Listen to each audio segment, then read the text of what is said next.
Una de esas personas es Paul Monaghan, es el, a ver cómo lo pone, Sustainability Advisor, consejero de sostenibilidad en Co-operative Energy, una cooperativa en el Reino Unido.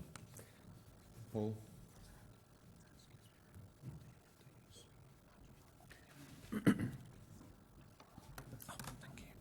Right, thank you. As most English people, I only speak one language, so apologies. In England, we have all heard of Monaghan Co-operative. It is the king of cooperatives as far as we're concerned.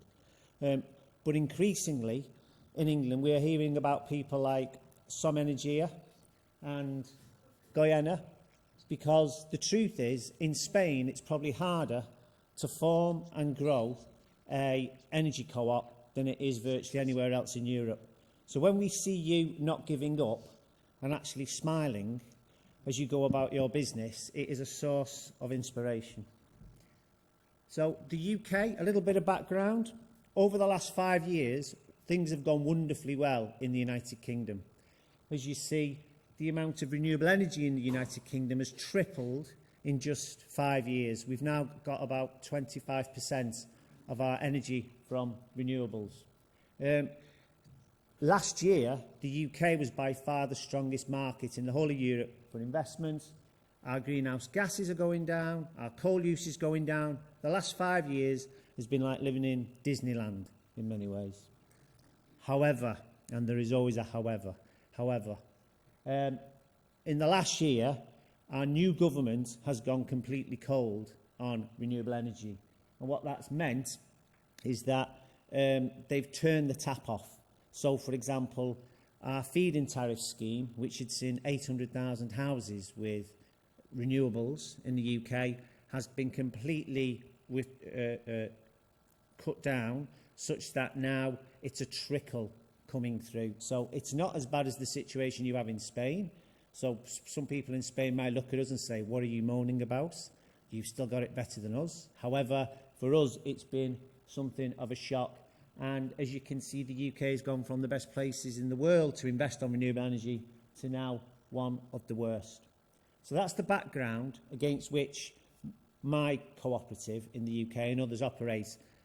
One of the facts that we constantly tell people is that despite what the newspapers in England say, the vast majority of people in the UK support renewable energy. They actually support renewable energy close to their house. They support wind turbines close to their house. They actually, vast majority of people, like the look of these things. However, there is always a small vocal minority who tend to be white men over 65 of a right-wing persuasion who are extremely vocal and try to sway the debate.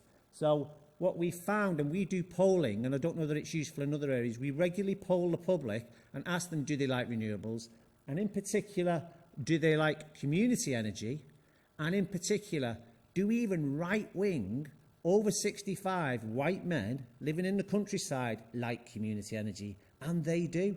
So even Conservative supporters in the UK are much more in favour, 62%, for renewable energy near their house than those against. We use this data, and we actually submitted this data to the European Union recently to help make the case. Sometimes our case is stronger than we know. So my co-op is called Co-operative Energy. It was set up in 2011 by a large consumer co-op in the United Kingdom called Mid-Counties Co-operative. Now, Mid-Counties Co-operative is big.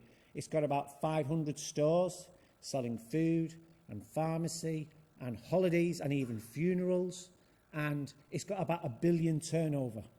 So it decided it wanted to take on the big 6 energy companies in our country because they thought there was a monopoly that was not good for the consumer. So we set this business up in 2011. It's generally a very ethical business, wins many awards, but we set about this 6 years ago. In those 6 years, we have now got 260,000 customers. So we've grown phenomenally well. I define a customer as someone who either buys gas or electricity from us. And we also set about that, where possible, we would try to make our offer as low carbon as possible. Now, where we're a little different to most of the co-ops is we don't generate electricity. We are not a generator. We are a supplier. But what we do is we try to buy our energy, if we can, that we sell to the consumer from other co-ops. And we try to do it through this new tool called User Chooser. So our customers can go on our website and they can actually go on a map and pick the source of their energy. They can pick a small hydroelectric co-op in the northeast of England.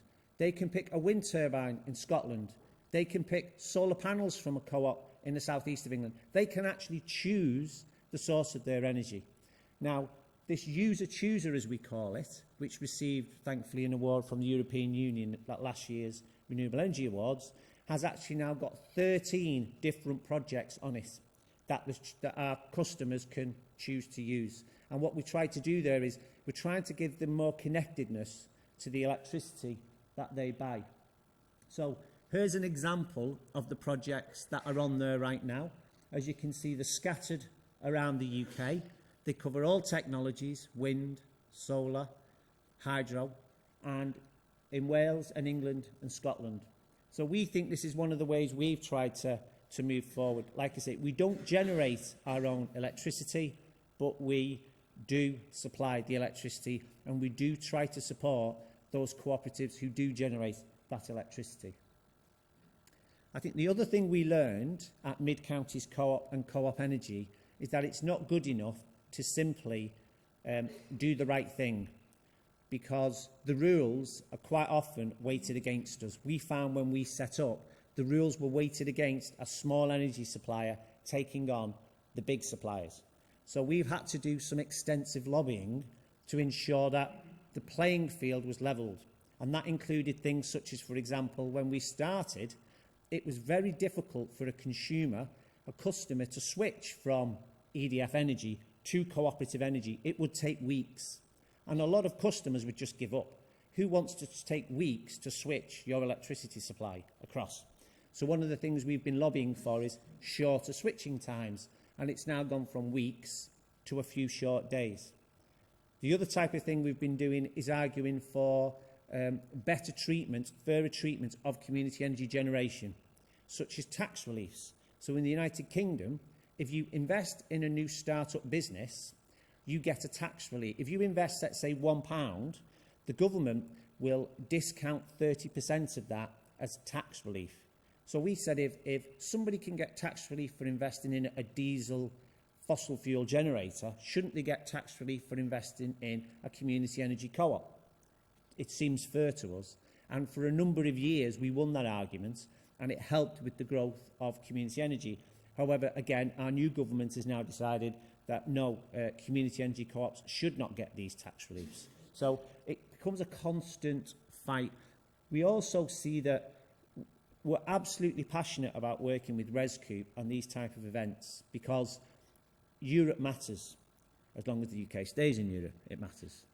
So there's a thing called the EU State Aid Guidelines, and that determines what countries can and can't do around renewable energy.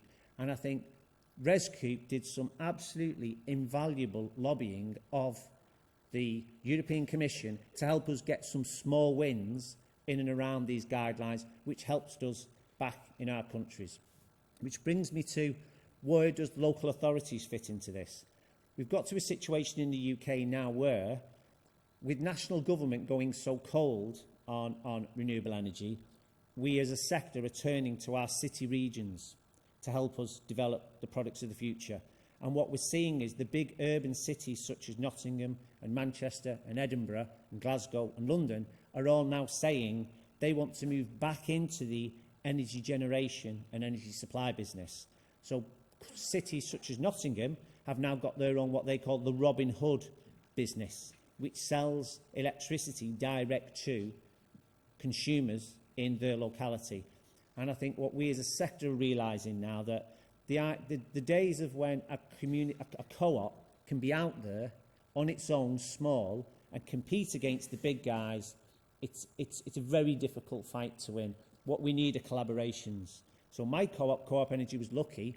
We had a big, nice, fat parent co-op to help us through the early days, to provide us with capital, to provide us with debt finance.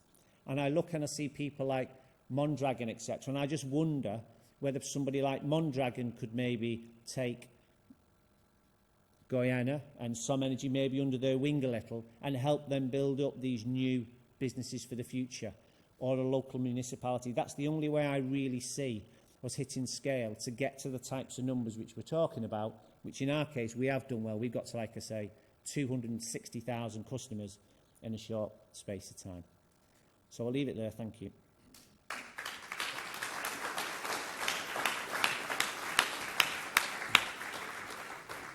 Thank you very much, Paul, for this very inspiring message and for the great news that you're telling us about the UK. At least, with some moderations of late, but and also the appeal that you've made to the local and the local governments, and also to the Monaghan. I hope that walls have ears and some of it falls in the right ears. So I'm afraid we're out of time for questions. Hopefully there'll be time later. Thank you very much.